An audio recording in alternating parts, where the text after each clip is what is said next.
Welcome back to the channel, and if you've been watching this for a while, you know that I've been helping people for over a decade fix the most difficult and challenging relationship issues that you can imagine.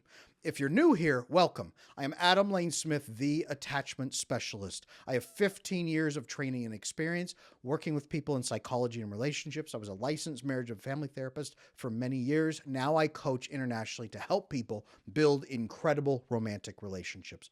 As I have worked with hundreds of couples over this past decade, I've naturally collected some, shall we call them, horror stories of the worst cases that I have ever helped with. Now, these dating stories I'm about to share, they're nightmares, you guys. There's no nice way about this. They're nightmares. They are horrible situations with bad attachment issues. Now, why am I sharing these stories? Not so that you can be afraid. This is not a fear channel. I'm not here for that. I'm here to share these so that you can learn the important attachment and boundary lessons from the very worst cases, to show you how serious attachment is, and then to help you thereby build the best romantic relationships that avoid pitfalls and match you with the best possible partner. I want you guys to see just how bad things can really become if you ignore your attachment issues, if you ignore the red flags, if you ignore the concerns that your gut is warning you about, just to be with somebody who makes you feel good, or just to be with somebody, anybody, instead of feeling lonely or looking for somebody else. Now, the challenging romantic situations that others have experienced hold very important lessons for you that you can apply right now in your relationships or in your future relationships. Now, like I said, I've got 15 years of training and experience in psychology and relationships. I worked in corrections. I worked in family court cases. I worked in custody battles. Now I coach for executives, celebrities, entrepreneurs. I have always been the one that people come to when everyone else has failed or given up. So some of these cases, they were intense. It was hard to believe some pieces of them. You might not really fully believe them either, but I have to tell you, they are horribly real. Each one carries an important lesson for your relationship. Not only prevent heartache and pain, but to build more thriving relationships in your life. As I said, this is not a video about fear or running away, but about learning from pain so that we can move into better relationships. Remember that we're in the midst of the worst problems. This is about learning and being smarter. Every single one of these, I have permission from the client to share. You know, I am paranoid about my client privacy. So everybody and all three of these people have given permission for me to share that with their personal information removed and their privacy protected. Thank you, clients. You know who you are. I appreciate you. Okay, guys, deep breath. Let's get into these.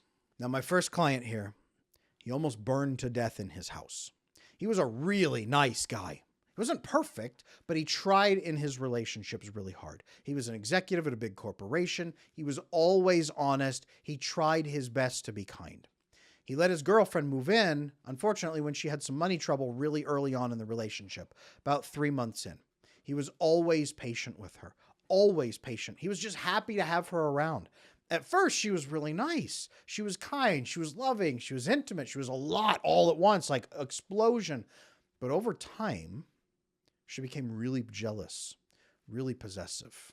In fact, she swore that he was cheating on her. Turns out he wasn't. She was possessive and paranoid and delusional. She had a combo of coming off of birth control, using some drugs, terrible attachment, but she swore up and down that he was cheating, but she had never really trusted him. Never. So when she got paranoid, everything went to hell. She went from quiet and shy, but loving and intimate, to a nightmare. Now, she swore up and down he was sleeping with her best friend. Swore up and down.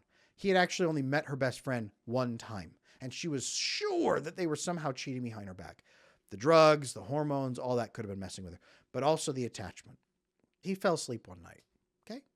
He fell asleep after a fight. Typical fight that they had had. You're cheating on me. No, I'm not. Look, I will do anything. Look at my phone. No, you probably erased the messages. No, I didn't. Look, this is all I have. Go through my phone, whatever you want. Look, I'm just trying to love you. No, you're not. You're trying to cheat on me. I know you were with her. When would I have done that? I don't know, but you probably were, right? Typical paranoia stuff. He fell asleep. She went in the garage, got a gallon of gasoline all over his car, gasoline. lit the thing on fire, took off into the night as he was sleeping. He almost burned to death. He ran out of the house into the night, had to run back in for his cat, had to run back out. His papers burned, all kinds of stuff burned. Huge problem. All his clothing, everything he had gathered over his life burned. Now she went to jail and he came to me. He said, Adam, I need to understand what the hell happened so suddenly. How did this go so wrong overnight? The morals of this story, guys, is exactly what I told him. I'm covering my eyes because I remember that question. How did this go so wrong overnight? How did this go so wrong? It didn't. It was wrong from day one. Okay. There were so many warning signs. She never shared her needs at the beginning. She was constantly snooping. She had low self-esteem. Drug use. Drug use is never really a good sign, you guys, because there's a reason people are coping. He let her move in after about 3 months. Also not a good sign. She was shy and quiet, wouldn't share her needs, but was overly intimate, super fast, love bombing. Big red sign. Big red flags, guys. So many red flags. But he was just grateful to have her. He didn't want to raise a fuss, right? Now, I corrected that behavior in him, thank goodness. And he listened. Now he makes sure that women are honest and transparent from day one. He wants confident, assertive women who are clear and calm about what they want from day one. Not mean, not vicious, but just clear and calm. Everything gets addressed right up front. He sees a little bit of a red flag. He just says, hey, tell me about this. Hey, talk to me about this issue. Hey, what are you thinking here? Hey, I'm seeing this. Talk to me about this. He listens. He's not a mean, defensive jerk. He listens, but he's always asking questions to understand. I gave him framework for weekly talks to talk about issues and air them. I call it the State of the Union speech. He makes sure he implements them the moment he gets into a committed relationship. Boom. Let's have weekly talks and check-ins about problems. And he sees if they are honest about challenges. And he's honest too. They air them so there's never fights. He doesn't bother fighting anymore. There's a fight? No thanks. A discussion, yeah. Today, I'm happy to say that he is with a very good woman who does not set him on fire. She's clear with what she wants. From day one, she has been. She understands his concerns and she takes it seriously, so she shares with him. They solve problems when they're tiny every week at their check-ins. Every Friday night, they get together at dinner and they check in. Apply these lessons, guys, and you won't end up like this, because you will solve problems when they're little and you won't get blindsided by big, giant problems. And additionally, make sure you're not crushingly lonely, where you're just desperate so that somebody can rush in like this and bamboozle you. That's what she did, was love bombing, saturation, carpet bombing, love bombing, overwhelming him, then moving in that fast. Pump the brakes, ask questions, and don't be desperate. That's what you need to do to avoid his mistake. Now, this next one, the next woman that I'm going to talk to you about, got yanked around for years before getting her heart smashed into pieces. But really quick, you want to learn more about red flags? I have a video to watch called Top 3 Red Flags You Should Avoid in Your Relationships. Watch that video next. That will help you. Back to the heartbroken woman. She was lonely.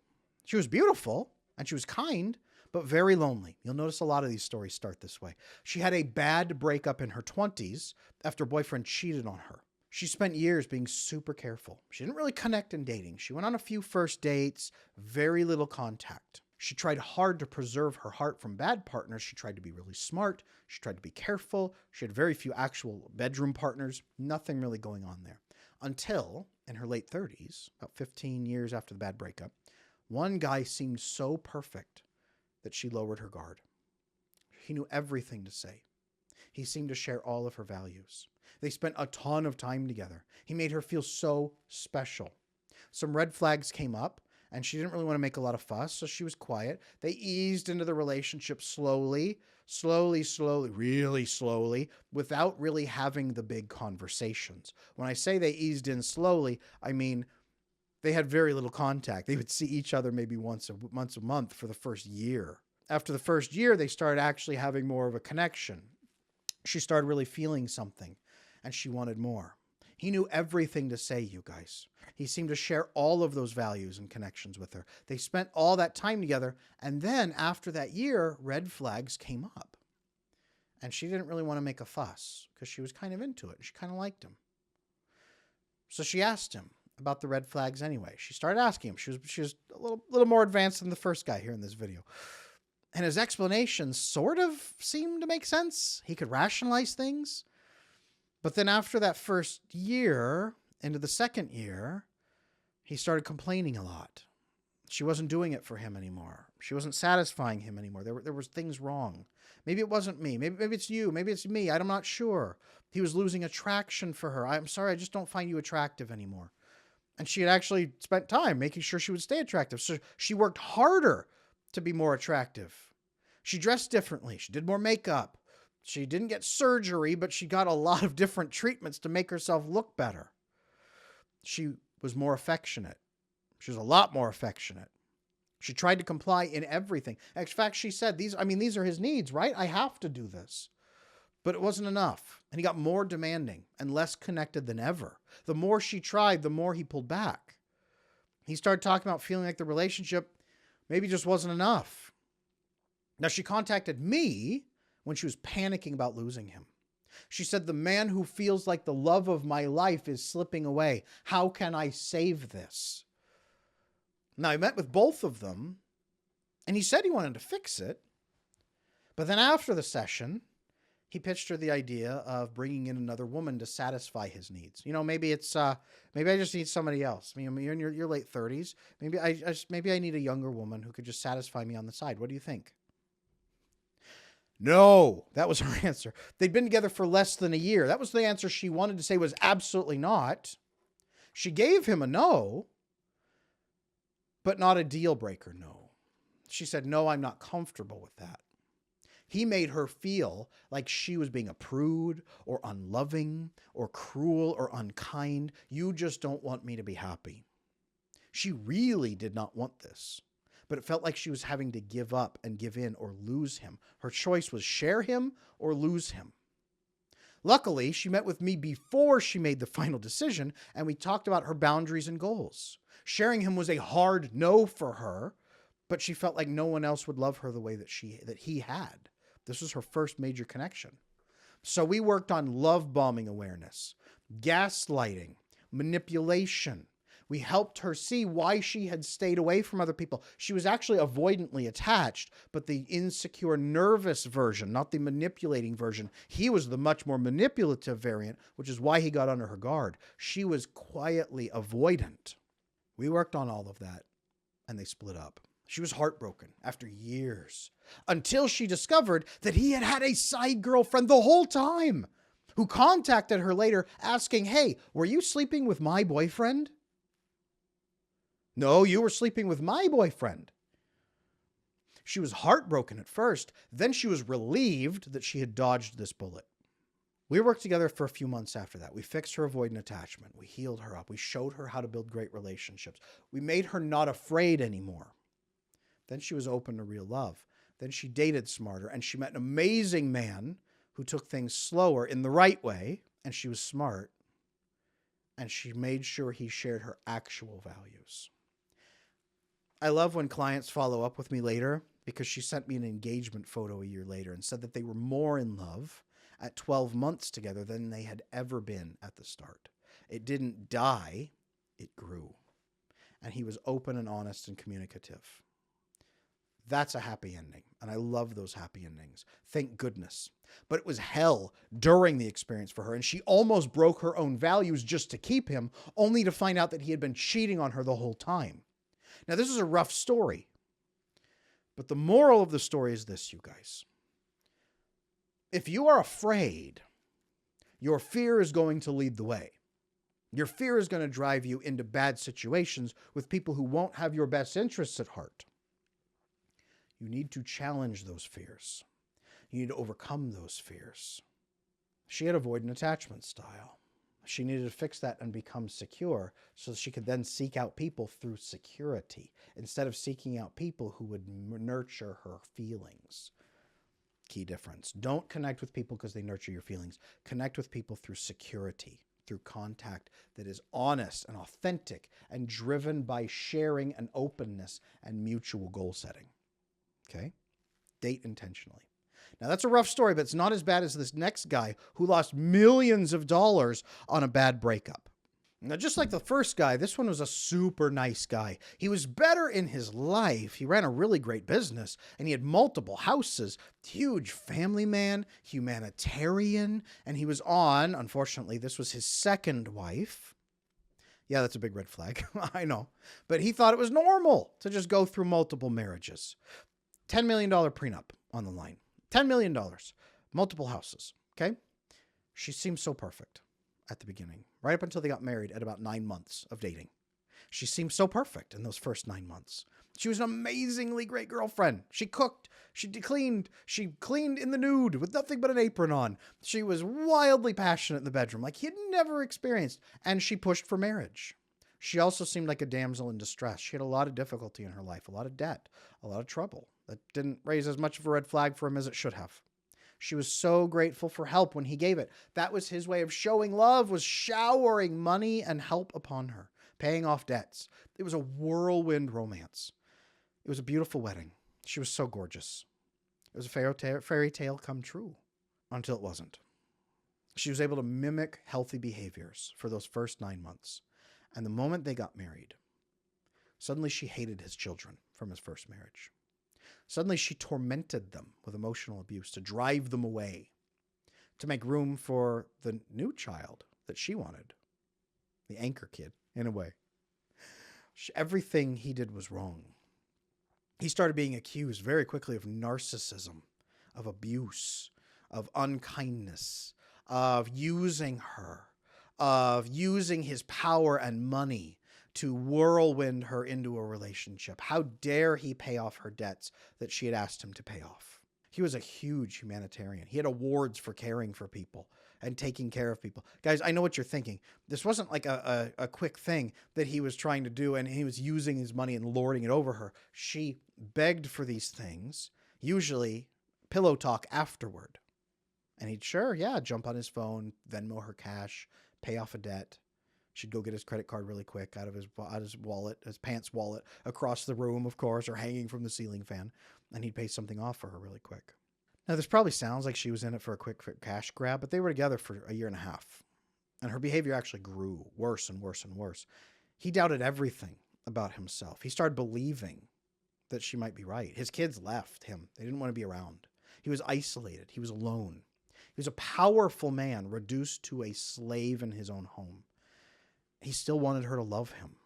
He kept trying. He thought he had done something wrong, and she would turn back into the fairy tale princess again if he just loved her enough.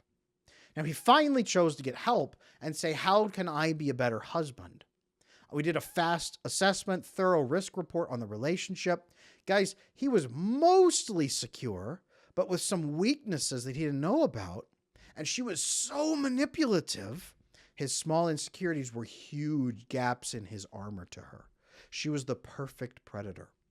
She was angling for a lot more of his money. She wasn't happy with the $10 million prenup. She was angling for half of his financial gain. She was looking at about $40 million is what she was trying to get. He was miserable enough to almost give her the 40 mil and just make it stop.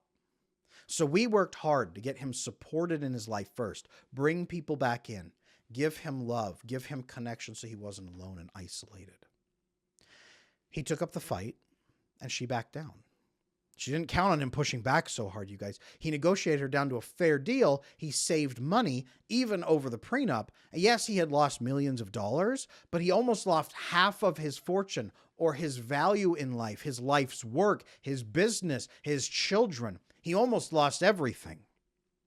Together, we saved him a fortune and protected him from the worst outcomes. That was a huge win, you guys. It's not always a happy ending. But this was a huge win. He was able to move on from that and say, now I've learned my lesson and I'm going to apply it forever. He was love bombed right from the start. He had also never fixed his own issues. He kept cycling through bad dating relationships. This was his second marriage, by the way. Same process through the first one. He'd never learned about attachment styles and how they create damaging patterns. Once he did, everything changed and all of a sudden her behaviors made sense. He fixed his own attachment issues and stopped seeking out damaged women. Suddenly saw his patterns and he changed them. Change your attachment, change your relationships. If you don't like your patterns, fix your attachment. So guys, through all of this, you've heard repeatedly how attachment and understanding and red flags and boundaries, all of these are so important to avoid these worst possible outcomes. I have so many pieces to add into this. I have 400 something videos on this channel. There is so much information for you to learn. But here's what I want you to understand. Check your attachment. That was what all three of these people had failed to do. That was what happened with the arson case. That was what happened with the cheating boyfriend. And that was what happened with someone who almost lost his life's work. Check your attachment. And if you are looking for help on building stronger, healthier relationships that not only avoid these disaster scenarios, but bring lasting romantic love, I am here to help. Reach out for help, drop a comment below, let me know you want to talk, and I will be there. Just tell me what you need. So yes, these stories could turn you cold on relationships. Yes, they could make you afraid. I know that's the story on the internet. Oh, something bad happened. Let's run away and hide. No, no, no. There is no reason to give in to fear, you guys. Instead, let these stories teach you that red flags exist in every situation, no matter how bad they are.